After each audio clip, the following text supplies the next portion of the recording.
10 മണിക്കൂർ കുതിർത്ത് കഴുകി അരിച്ച കടലയും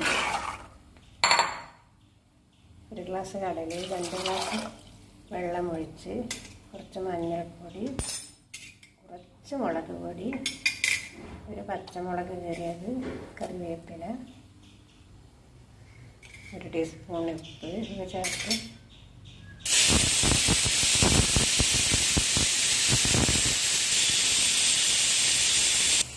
ഒരു വിസിലടിച്ചതിന് ശേഷം മീഡിയം ഫ്ലെയിമിലിട്ട് വീണ്ടും 3 വിസിലടിച്ചു.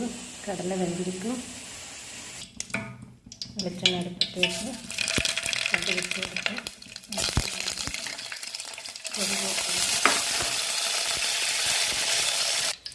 കടല ചേർത്ത് കൊടുക്കാം. തേങ്ങ ചേർത്ത് ഇളക്കി കൊടുക്കാം. അതിനുള്ള കുരുമുളക് പൊടി കുറച്ച്